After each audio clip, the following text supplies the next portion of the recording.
कि क्या भारत के प्रधानमंत्री के खिलाफ इस किस्म की भाषा इस्तेमाल करना ठीक है? और जब आप भारत के प्रधानमंत्री के बारे में ऐसे बोलते हैं, नरेंद्र कर सरेंडर, तो क्या इससे सेना के शौर्य पर भी सवाल नहीं उठाया जा रहा है? सेना ने जी। हमारे इतना अदम्य साहस का परिचय दिया, पाकिस्तान को एक तरीके से नेस्त नाबूद कर दिया।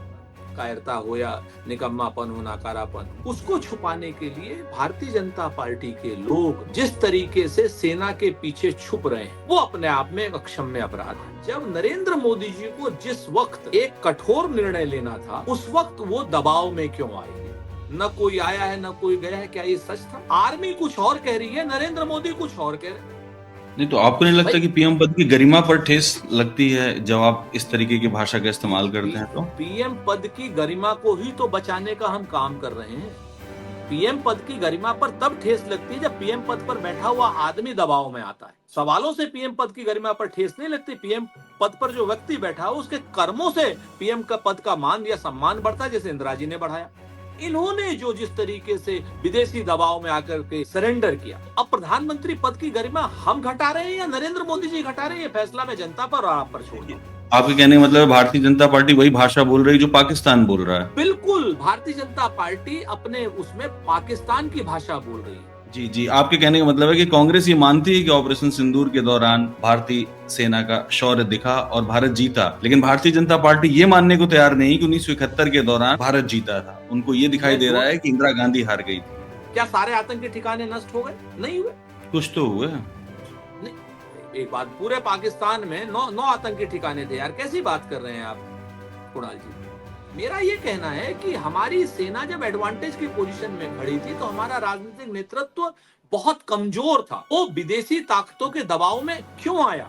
इस अर्थ में आप कह रहे हैं कि मोदी जी ने सरेंडर कर दिया। हम नहीं चाहते हमारा प्रधानमंत्री सरेंडर हो। हम तो चाहते हैं हमारा प्रधानमंत्री सर उठा करके बात करे, डोनाल्ड ट्रंप कौन हो भाई? क्या औकात है तुम्हारी? बोले ना एक बार ऐसा। जो प्रेम शुक्ला ने जिस घटिया दर्जे की धूर्त भाषा का इस्तेमाल किया था आपके साथ, भारत के प्रधानमंत्री को भी कोट करके एक ट्वीट लिखा आपने, राष्ट्रीय अध्यक्ष जेपी नड्डा को भी कोट करके एक ट्वीट लिखा, लेकिन उनमें से किसी ने कोई जवाब नहीं दिया। ये पत्र की कॉपी है, प्रधानमंत्री जी को भेजा है, मेरे पास कोई जवाब नहीं है। तो भारतीय जनता पार्टी के सर्वोच्च नेता के वो उवाच है, उनके प्रवक्ता मेरी माँ को गाली दे रहे हैं, और मेरी माँ को गाली देने के बाद वो अपनी माँ को चौराहे पर खड़ा कर रहा है। मैं तो आज भी प्रेम शुक्ला की माँ मिलेंगी, मैं तो आज भी उनके पैर छूंगा। एक तरीका है उनका काम करने का। उन्हें पारिवारिक मूल्यों का, उन्हें सामाजिक मूल्यों का महत्व नहीं है। मैं बस ये सोच रहा हूँ कि पार्टी ने इसका विरोध नहीं किया, इसका मतलब ये है कि ये पार्टी में अब एक आम भाषा के रूप में इस्तेमाल की जाएगी। बस मुझे डर इस बात का है, इस आदमी के साथ, प्रेम शुक्ला के साथ कांग्रेस के कोई प्रवक्ता नहीं बैठे। कोई प्रवक्ता नहीं बैठेगा।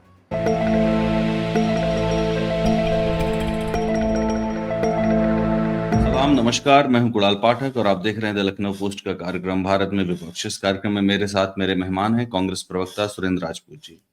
नमस्कार सुरेंद्र जी। जी नमस्कार। सुरेंद्र जी, वैसे तो भारत के प्रधानमंत्री की अपनी भाषा बहुत खराब है, मतलब उसके एक नहीं 10 उदाहरण दिए जा सकते हैं। आपने पिछले कार्यक्रम में भी कम से कम 5-6 उदाहरण दिए थे। लेकिन राहुल गांधी जी की जो भाषा है उसकी काफी आलोचना हो रही है सोशल मीडिया में, खासकर जब उन्होंने बोला कि नरेंद्र कर सरेंडर, तो लोग इस पर सवाल उठा रहे हैं कि क्या भारत के प्रधानमंत्री के खिलाफ इस किस्म की भाषा इस्तेमाल करना ठीक है? और जब आप भारत के प्रधानमंत्री के बारे में ऐसे बोलते हैं, नरेंद्र कर सरेंडर, तो क्या इससे सेना के शौर्य पर भी सवाल नहीं उठाया जा रहा है? सुरेंद्र जी। कुणाल भाई, पहली बात तो ये है कि हमने सेना के शौर्य पर, सेना करे पराक्रम पर, सेना की व्यावसायिक दक्षता पर हमेशा उसकी भूरी भूरी प्रशंसा की है और आगे भी करेंगे, क्योंकि सेना हमारी उस लायक है। सेना ने हमारे इतना अदम्य साहस का परिचय दिया, पाकिस्तान को एक तरीके से नेस्त नाबूद कर दिया।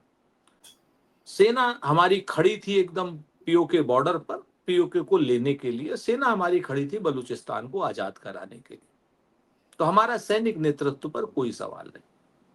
सैनिक नेतृत्व को जो हरी झंडी दिखाने का राजनीतिक नेतृत्व यानी सरकार का वो जो रणनीतिक चूक है,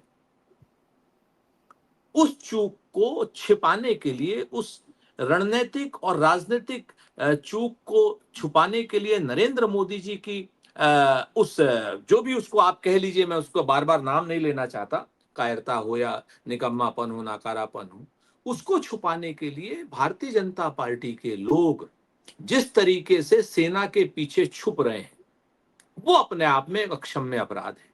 सेना को आप क्यों सामने ला रहे हैं? सेना की तो सबने भूरी भूरी 140 करोड़ जनता सेना की भूरी भूरी प्रशंसा कर रही है। सारी पार्टियां पूरी तरीके से देश की सरकार के साथ, देश की सेना के साथ थी। लेकिन उसके बाद जब नरेंद्र मोदी जी को जिस वक्त एक कठोर निर्णय लेना था, उस वक्त वो दबाव में क्यों आए? और वो एक बार दबाव में नहीं आए हैं, सीरीज है। आप बताइए, अप्रैल 2020 के बाद गलवान, डेप्सांग, डोकलाम, आप सब जगहों पे उठाइए, न कोई आया है न कोई गया है। क्या ये सच था? आर्मी कुछ और कह रही है, नरेंद्र मोदी कुछ और कह रहे। तो उसके अतिक्रमण के बाद चीन के नरेंद्र मोदी जी एक भी बात नहीं कर रहे हैं। हमने चलिए उसको भी कहा कि ठीक है, आप मानिए हमारी बात को, सेना भी कह रही है, आप भी कह रहे हैं, सब लोग कह रहे हैं कि बॉर्डर डिस्प्यूट है, अतिक्रमण हुआ है, नहीं बोले।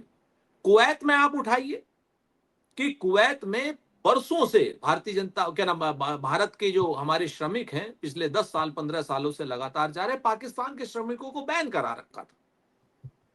हमारी कैसी विदेश नीति है कि अचानक से कुवैत ने हमको और पाकिस्तान को एक साथ रख दिया और उनके श्रमिकों को भी करने लगी, यानी हमारे श्रम शक्ति के ऊपर भी हमला हुआ। आप उस चीज को उठाइए। रूस हमारा इतना ट्रस्टेड पार्टनर, हर तरीके से हमारा सहयोग करने वाला, आज की डेट में वो पाकिस्तान के खेमे में खड़ा दिखाई दे रहा है विदेश नीति के कारण। तो ये खाली एक मुद्दा नहीं। उसके बाद आप आ जाइए, जो 26 ये आपका 22 वाला पहलगांव वाला हमला हुआ, उसमें ना तो आतंकी पकड़े गए, हमारा ऑब्जेक्टिव क्या था हमें नहीं पता, हमारे ऑब्जेक्टिव कितने अचीव हुए हमें नहीं पता। हमारी सेना ने तो भयानक रूप से तबाही मचाई पाकिस्तान में, पाकिस्तान थर थर कांपे, घुटनों पर बैठे।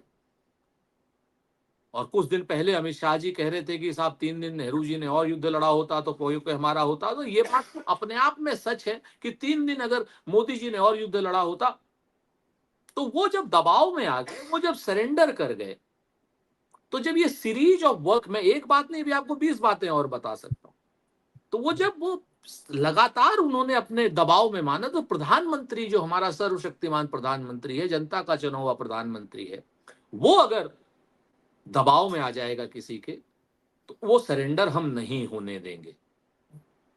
तो अगर प्रधानमंत्री जी को हम ये बात कह रहे हैं, तो प्रधानमंत्री जी को हमारी बात का जवाब, हमें देशद्रोही कहने की जगह, हमें गद्दार कहने की जगह, हमको गालियां देने की जगह पे भारतीय जनता पार्टी के लोगों के द्वारा, भारतीय जनता पार्टी के लोगों को यह सोचना चाहिए कि उन्हें सरदार पटेल जैसा मजबूत नेतृत्व, जवाहरलाल नेहरू जैसा मजबूत नेतृत्व, श्रीमती इंदिरा गांधी जैसा मजबूत नेतृत्व, जिसको निक्सन ने इतना दबाव दिया था, अमेरिका ने 7वां बेड़ा भेज करके, तो इंदिरा जी ने कहा 7वां हो चाहे 70वां, हम अपने बात से नहीं हटेंगे। ऐसा मजबूत नेतृत्व भारतीय जनता पार्टी को चाहिए, उनकी सरकार को चाहिए। तो इसमें हम गलत क्या कह रहे हैं? इसमें तो भारतीय जनता पार्टी की लोकतांत्रिक शक्तियों को हमारा समर्थन करना चाहिए। नहीं तो आपको नहीं लगता भाई, कि पीएम पद की गरिमा पर ठेस लगती है जब आप इस तरीके की भाषा का इस्तेमाल करते हैं? तो पीएम पद की गरिमा को ही तो बचाने का हम काम कर रहे हैं। पीएम पद की गरिमा पर तब ठेस लगती है जब पीएम पद पर बैठा हुआ आदमी दबाव में आता है। सवालों से पीएम पद की गरिमा पर ठेस नहीं लगती। पीएम पद पर जो व्यक्ति बैठा है, उसके कर्मों से पीएम का पद का मान या सम्मान बढ़ता है, जैसे इंदिरा जी ने बढ़ाया, जैसे डॉक्टर मनमोहन सिंह ने बढ़ाया। पूरी दुनिया उनको अर्थशास्त्री कहती थी, पूरी दुनिया में जब मंदी थी तो हम लोगों ने मंदी आने नहीं दी। जैसे पंडित जवाहरलाल नेहरू जी थे, 1760 करोड़ का बजट मिला था, उन्होंने 44 लाख करोड़ का करके दिया। एक क्या नाम वो है, आप उस समय भाखड़ा नंगल डैम बनाया, रिसर्च इंस्टीट्यूट्स बनाए, उसी ड्यूरेशन में हमने टेक्निकल इंस्टीट्यूट बनाए, एटॉमिक इंस्टीट्यूट्स बनाए, हमने बैंकों का नेशनलाइजेशन किया, हमने कोऑपरेटिव बैंक्स बनाए, हमने हरित क्रांति की, हमने दुग्ध क्रांति की, हमने पीएसयूज बनाए जिनको भाजपा वाले बेच रहे हैं। तो ये नेहरू जी के काम से ही तो नेहरू के क्या नाम जो प्रधानमंत्री के पद की गरिमा बढ़ी। लाल बहादुर शास्त्री साहब ने जो है क्या नाम पाकिस्तान को युद्ध में हराया, तभी तो पाकिस्तान मतलब प्रधानमंत्री पद की गरिमा बढ़ी। इंदिरा जी ने हरित क्रांति लाई, एक पाकिस्तान के दो पाकिस्तान के परमाणु विखंडन किया, तभी तो प्रधानमंत्री पद की गरिमा बढ़ी। राजीव गांधी जी ने पंचायती राज लेकर के आए, डिजिटलाइजेशन किया, तभी तो पंचायत मतलब वोटों की जो वो है देने की उम्र 18 साल करी, तभी तो प्रधानमंत्री पद की गरिमा बढ़ी ना। ठीक है ना, नरसिम्हा राव साहब ने खुली अर्थव्यवस्था करी, तभी तो प्रधानमंत्री पद की गरिमा बढ़ी। अटल बिहारी वाजपेयी जी ने स्वर्णिम चतुर्भुज लेकर के आए इंफ्रास्ट्रक्चर में, तभी तो प्रधानमंत्री पद की गरिमा बढ़ी। Doctor Manmohan Singh ji, right to information, right to food, right to education, MNREGA, परमाणु समझौते, ये सब लेकर के तभी तो प्रधानमंत्री पद की गरिमा बढ़ी ना। लेकिन इन्होंने जो जिस तरीके से विदेशी दबाव में आकर के सरेंडर किया, तो अब प्रधानमंत्री पद की गरिमा हम घटा रहे हैं या नरेंद्र मोदी जी घटा रहे हैं, ये फैसला मैं जनता पर और आप पर छोड़ता हूं। वो कह रहे हैं कि इंदिरा गांधी जी ने भी तो 1971 में 93,000 जब सैनिक छोड़ दिए थे उनके पाकिस्तान के, तो ये जो है सरेंडर था एक किस्म का, आरोप है उनका ऐसा। हाँ, वो देखिए फिर वही है, यही तो हमारा दूसरा आरोप आ जाता है कि भारतीय जी। जनता पार्टी और भारतीय जनता पार्टी के वो नेता जो इंदिरा जी पर इस तरीके का आरोप लगा रहे हैं, सेम आरोप पाकिस्तान लगाता है, बिल्कुल वही। तो आपके वो भी कहने का कहता है मतलब कि ये है कि आपके कहने का मतलब है भारतीय जनता पार्टी वही भाषा बोल रही है जो पाकिस्तान बोल रहा है। बिल्कुल, भारतीय जनता पार्टी अपने उसमें पाकिस्तान की भाषा बोल रही है। भारतीय जनता पार्टी तो पाकिस्तान की भाषा बोल रही है। भाई पूरी दुनिया ने देखा, इंदिरा जी ने इतिहास ही नहीं भूगोल भी बदल दिया। उस समय के तत्कालीन भारतीय जनता पार्टी के नेताओं ने उन्हें दुर्गा तक का अवतार कह दिया। तो भारतीय जनता पार्टी एक तो अपने पुरखों को ही डिमीन कर रही है। भाई अगर उस वक्त था तो भारतीय जनता पार्टी के पुरखे कोई मूर्ख तो थे नहीं। अटल बिहारी वाजपेयी थे, कुशाभाऊ ठाकरे थे, सरदार आंग्रे थे, विजया राजे सिंधिया थी, नानाजी देशमुख थे, बलराज मधोक थे, ये सब थे ना। तो ये सब लोग तो इंदिरा जी की तारीफ कर रहे थे। आज की भाजपा जो है इंदिरा जी को कह रही है ऐसे नहीं वैसे। तो इसका मतलब हुआ कि आज की भाजपा, भारतीय जनता पार्टी पाकिस्तान की भाषा बोल रही है, देशद्रोह की भाषा बोल रही है, दुश्मन की भाषा बोल रही है। तो ये तो जवाब इंदिरा जी का वाला का जवाब तो क्या नाम मूल रूप से भाजपा को देना चाहिए कि पाकिस्तान भी कहता है कि इंदिरा जी नहीं जीती थी, पाकिस्तान भी कहता है भारत नहीं जीता था, और वही बात क्या नाम भारतीय जनता पार्टी के लोग कह रहे हैं। तो ये तो पाकिस्तानी भाषा है, इसका जवाब तो उन्हें देना चाहिए। पर अब ये तो मानते हैं ना कि ऑपरेशन सिंदूर के दौरान भारत की जीत हुई। ये इस बात को कौन नहीं मानेगा। ठीक है। इस ऑपरेशन सिंदूर के दौरान सेना ने पाकिस्तान को के हर जगह पर तहस नहस किया। जो आपके जो कहने का जगह मतलब है से कि जी जी, आपके कहने का मतलब है कि कांग्रेस ये मानती है कि ऑपरेशन सिंदूर के दौरान भारतीय सेना का शौर्य दिखा और भारत जीता, लेकिन भारतीय जनता पार्टी ये मानने को तैयार नहीं कि 1971 के दौरान भारत जीता था। उनको ये दिखाई मैं दे रहा दो है कि इंदिरा गांधी हार गई थी। ये मैं कह रहे हैं हाँ आप। मैं दोनों बातों भी कह रहा हूं और उसके बाद की बात कह रहा हूं कि 1971 में जो हिंदुस्तान जीता था, हिंदुस्तान ने जो ऑब्जेक्टिव लिए थे कि हम पाकिस्तान के दो टुकड़े करेंगे, हमने कर दिए थे। लेकिन ऑपरेशन सिंदूर के दौरान सेना ने पूरी तरीके से तहस नहस किया, लेकिन जो सेना को चलाने वाला हमारा राजनीतिक नेतृत्व है, जो सेना को कमांड देने वाला हमारा राजनीतिक नेतृत्व है, उसके जो ऑब्जेक्टिव थे, उसके 3 ऑब्जेक्टिव थे। आतंकवाद को नष्ट करना, आतंकवादियों की मां जो है पाकिस्तान की सेना, उसको घुटनों पर लाना, पीओके लेना, ठीक है, और पहलगांव का बदला लेना, यही तो थे। इसमें से आप मुझे बताओ कौन सा जो है वो पूरा हुआ ऑब्जेक्टिव। क्या सारे आतंकी ठिकाने नष्ट हो गए? नहीं हुए। कुछ तो हुआ। नहीं, एक बात, पूरे पाकिस्तान में 9 आतंकी ठिकाने थे यार, कैसी बात कर रहे हैं आप कुणाल जी, बताइए ना। हाफिज सईद मार दिया गया, मसूद अजहर मार दिया गया। आप मेरी बात को समझिए, हमने 1971 में जो ऑब्जेक्टिव लिया था वो पूरा किया, पूरा कर दिया। हमने कहा जाओ अपने अपने घर, हम तुम्हारे 93,000 को लेकर के हम करेंगे क्या? तब भूखों को खाना खिलाओ। शिमला बिल्कुल एग्रीमेंट ठीक। हुआ। पूरा पाकिस्तान उससे पहले हमेशा कहता था कि कश्मीर अंतरराष्ट्रीय मामला है। शिमला एग्रीमेंट घुटनों पे कराया था भुट्टो से। तो तभी आप वो दोनों चीजों द्विपक्षीय को जोड़ मामला ही नहीं बना। सकते। मेरा ये कहना है कि हमारी सेना जब एडवांटेज की पोजीशन में खड़ी थी तो हमारा राजनीतिक नेतृत्व बहुत कमजोर था। वो विदेशी ताकतों के दबाव में क्यों आया? इस अर्थ में आप इस कह रहे अर्थ हैं कि मोदी जी ने सरेंडर कर दिया, इस अर्थ पे आप कह रहे हैं कि मोदी ये सरकार अर्थ ने है। सरेंडर कर हाँ, हम तो कहते हैं मोदी जी खड़े हो, डोनाल्ड ट्रंप को जवाब दो। हम नहीं चाहते दिया। हमारा प्रधानमंत्री सरेंडर हो, हम तो चाहते हैं हमारा प्रधानमंत्री सर उठा करके बात करे, डोनाल्ड ट्रंप कौन हो भाई, क्या औकात है हम्म। तुम्हारी, बोले ना एक बार ऐसा। हम्म। सुरेंद्र जी, एक सवाल 2-3 दिन पुराना हो गया, जो आपके साथ जो घटना घटी, जो प्रेम शुक्ला ने जिस घटिया दर्जे की धूर्त भाषा का इस्तेमाल किया था आपके साथ, और आपकी माँ के बारे में बहुत खराब शब्दों का इस्तेमाल किया, मैं बार बार उन सब शब्दों को दोहरा भी नहीं सकता हूँ।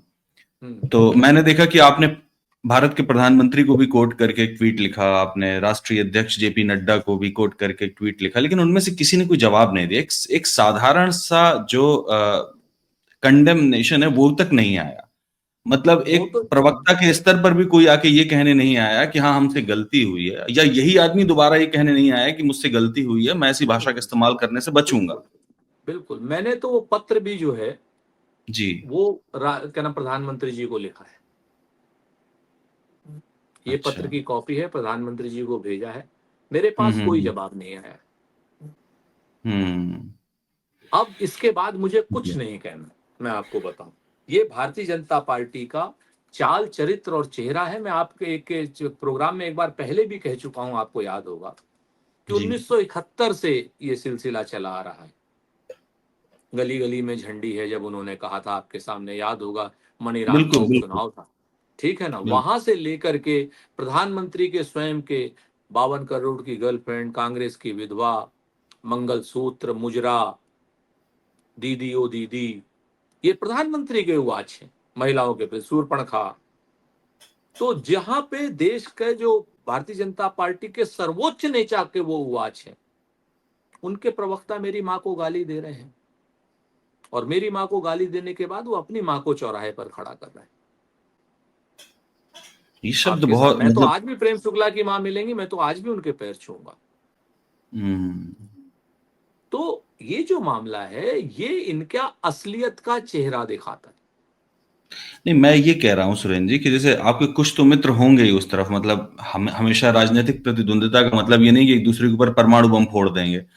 तो कुछ तो राजनीतिक मित्र होंगे ही आपके, मतलब कुछ तो बताया होगा उन्होंने कि इस किस्म की भाषा इस्तेमाल करने के बाद पार्टी ने उनसे कुछ कहा कि नहीं कहा, वो खुद शर्मिंदा है कि नहीं शर्मिंदा, उस आदमी ने आपको फोन किया नहीं किया, मैसेज किया नहीं, कुछ नहीं हुआ नहीं, ऐसा। उसने उसने उसने कोई ना फोन किया ना मैसेज किया, और हमारे जो राजनीतिक मित्र हैं उनकी अपनी राजनीतिक मजबूरियां हैं, मुझे उनसे कोई शिकायत भी नहीं।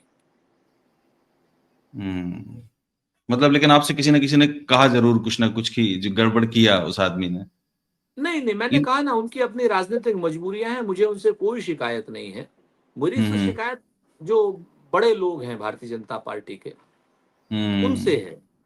और उनसे भी अब कोई शिकायत इसलिए नहीं रही मेरी कि साहब वो, मतलब जब खुद ही ऐसे कर रहे हैं तो और किसी की बात क्या करेंगे। एक बड़े नहीं नेता से मेरी बात एक बड़े जी। नेता से मेरी बात हुई, हम्म। तो एक क्या बल्कि दो बड़े नेताओं से। तो उन्होंने हम्म। बड़ा स्पष्ट कहा कि भाई सुरेंद्र, क्यों परेशान हो रहे हो, मेरी माँ को एक दिन में सैकड़ों गालियां देते हैं ये लोग। एक ने कहा मेरे पिताजी को क्या क्या नहीं कहा। तो मुझे लगा कि हाँ, ये तो बात सच है। मैं अपनी माँ के लिए इतना परेशान हो रहा हूं, मैं जब उनका मैंने खंगाल, तो उनको तो रोज गालियां मिलती हैं। हजारों गालियां दे रहे हैं, भारतीय जनता पार्टी वाले कुछ नहीं कह रहे हैं। तो ये एक, जिसको कहा जाए, उनकी एक एक एक तरीका है उनका काम करने का। उन्हें पारिवारिक मूल्यों का, उन्हें सामाजिक मूल्यों का महत्व नहीं है। मैं बस ये सोच रहा हूँ कि पार्टी ने इसका विरोध नहीं किया, इसका मतलब ये है कि ये पार्टी में अब एक आम भाषा के पार्टी रूप में इस्तेमाल की जाएगी, बस मुझे डर इस बात का है। भारतीय जनता पार्टी ने ऐसा कोई विरोध नहीं किया है, ना उसे कहीं बैन किया है, ना उसे कहीं कुछ किया है। भारतीय जनता पार्टी पूरी तरीके से उस निर्लज्जता के पीछे, उस गाली के पीछे खड़ी हुई है। अब आप इस आदमी के साथ कभी बहस में बैठेंगे? नहीं, बिल्कुल ना, कोई कांग्रेस का प्रवक्ता नहीं बैठेगा। इस आदमी के साथ, प्रेम शुक्ला के हाँ साथ, बिल्कुल। कांग्रेस के कोई हाँ, प्रवक्ता नहीं बैठे? कोई प्रवक्ता नहीं बैठेगा। ये तो कम से कम ठीक डिसीजन है। जी। ठीक है सुरेंद्र जी, इस बातचीत को यहीं खत्म करते हैं। आपसे बातचीत करके अच्छा लगा।